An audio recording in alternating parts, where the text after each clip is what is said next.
یه پولی میده پول دوله، بازم دورم انرژی میدم به روح صبره. تو که کلی کونده بازی داری کونه تو بده. ما قبل نابغا دورم بودیم، نمی کشیدیم نمی زدیم گل معمولی، گذاشتیم هرکی با رپ بزنه شوبندونی. قبل اینکه کسی رپ و لپ بزنه متهم بودی. تو پارک میخوندیم روبی، تو پاک میکوبه رو شیشن و جلو میریم با اینکه پارو میدونه مینه چیه.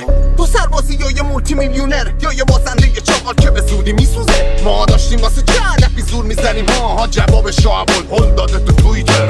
اتحاد حتی نمونده اشتاش برام، با اینکه خیلی وقتا بوده ما یه افتخار برام. سول کنم که بشه نقشه یه انتقام خراب، از سری خرق کنیم بعدا بشه زدال برام. و سلامتی اون رفیق که نداشت ادعا برام، به خدایانی که با چشم میدید اعتقاد نداشت. همت کونیا باید از اشتباه دران، دست یک نور بوده این اند ماجرا. تصمیم، تمرکز، تغییر، اخطار، سرکوب، تردید، مقاومت، انفجار. تصمیم، تمرکز، تغییر، اخطار، سرکوب، تردید، مقاومت، انفجار. تو کجا بودی؟ وقتی مهدی ها رو کشف کردمش، تا دو سوم ما رو ترور آورده بارو بوده ها رو گرون. دیدم آقش آسفالتو بخون عوض میشن و دم و بادو قرون. گفتمش پای کار بدون نابغه ای، گفت بزن دادو بخون. اومد آلبوممون تقسیم شد موسیقی ایران به قبل و بعد. شک نکنی دست و پنجه نرم کرده با همون کم بیاری، ولی که سر بلندش کردیم وقتی کردن سب کن نقدش. تو کجا بودی وقتی یا خیابونی عکس گرفتن از همه جمعه رو چه قانونی صف بسته ضدمون؟ کی بود 0-2-1 و نشون داد با دست هنو خالکو به شهر؟ اگه این چیزا رو نمیدونی خالتوری پس. الان کجایی نیستیم تو کارونی کرد با همه مشکل داریم، تو نابودی جنگ. بسه نمیخوام باد خیلی قاطیشم، بهم نمیاد ولی دوتا اسم میگاییدم. این اسنیچک بیان که کپی پیستم، من حتی های لبلی نیستن و فیکم.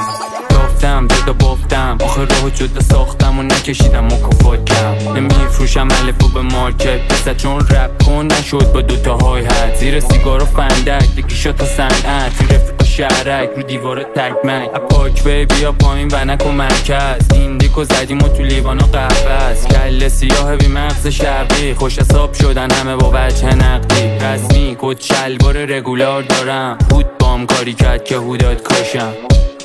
کارا کریر ساز ما در حال انجام وظیفه ایم داشت. دبیرستان تو اون فاز رپی انداخت، جوری زندگی کن تش نگیر ای کاش. کارا کریر ساز ما در حال انجام وظیفه ایم داشت. دبیرستان تو اون فاز رپی انداخت، جوری زندگی کن تش نگیر ای کاش. رسان شب، رسان شب، رسان شبکه به پا نخوری تو گوله نمکه. برنامه کلکه که میخوره به بیراه نمیرسی با این که چیزی که میکشه اسم بشریته که اونم یدکه. بعضی بد ردن